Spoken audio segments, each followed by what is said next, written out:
Hello amazing inventors! Naalala niyo ba yung microbit?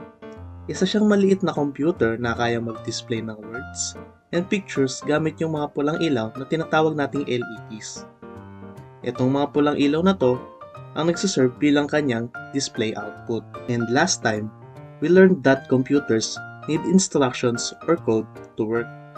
At dahil doon, nagawa natin i-display yung pangalan natin sa microbit. Pero today, papagalawin naman natin yung icon natin with animations na para bang tulad lang ng nasa cartoons. Pero paano nga ba gumagana ang animation? Gumagana ang animation by showing quick sequence of still pictures one after another para magmukha siyang gumagalaw.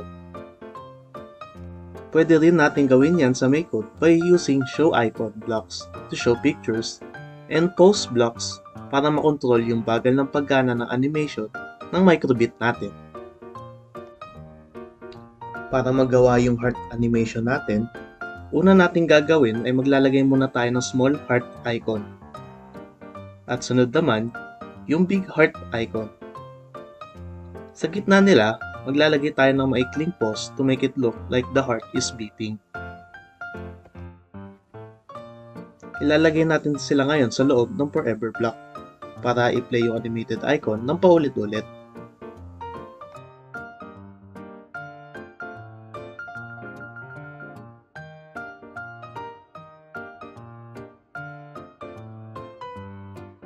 Pwede mo ding ibahin yung value ng pause para kontrolin kung gaano kabagal or gaano kabilis yung animation natin or yung pag-execute niya ng next code block.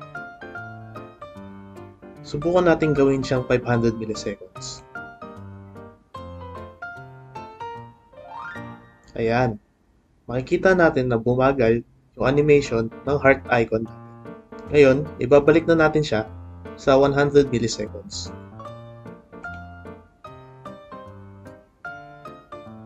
Okay. Ganon gumana ang pause block natin. Mahalaga ding tama yung pagkakasunod-sunod nila kasi baka magmukhang di gumagalaw yung animated icon kapag plinay siya. Nilagay rin natin siya sa loob ng forever block. Nang sa gayon, hindi na tayo magdagdag ng iba't ibang code blocks para lang ulitin yung animation. Pagkatapos natin magawa yung code blocks, pwede na natin i-connect yung microbit sa computer natin at i-download yung nagawa nating code.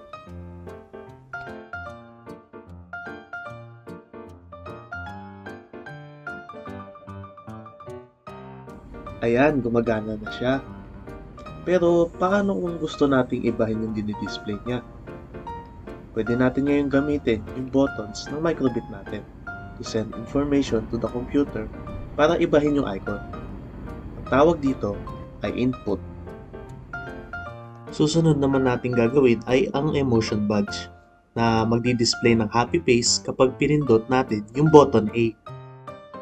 Para magawa yon, gagamit tayo ng on button A pressed block na makikita sa input section.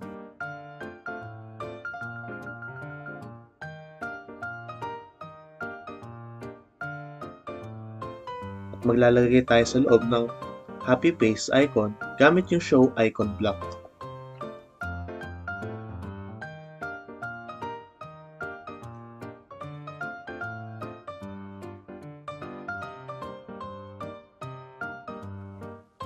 We can also do the same for button B, but instead we will use an on button B pressed block.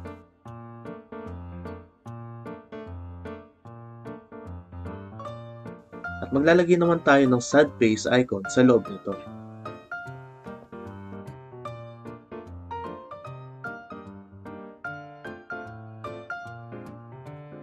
So, kapag pinindot natin yung button A, you'll see a happy face.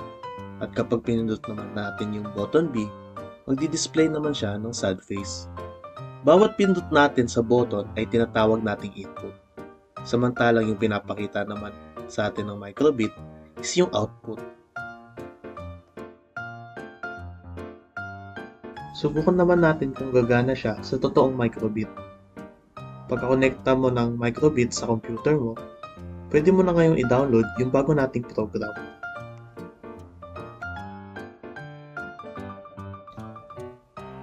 Ayan, magkana na ngayon yung emotion badge natin na nagpapakita ng happy face kapag pinindot yung button A at nagpapakita ng sad face kapag pinindot yung button B.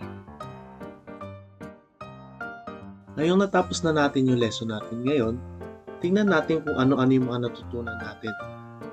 Una, natutunan natin kung paano gumawa ng animation sa Microbit gamit yung pagkakasunod-sunod ng pictures or icons na dinidisplay natin gamit yung forever loop.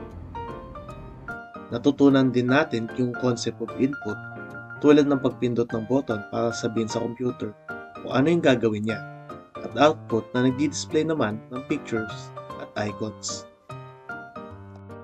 As a hands-on activity, ano pa ba yung pwede natin gawin? You can try to create a program to display an icon by pressing both A and B buttons at the same time. Using on button A plus B, press block. You can also explore different input blocks like on-shake blocks that performs the program when the microbit is shaken. At hanggang dito na lang ulit tayo mga inventors. Hanggang sa muli!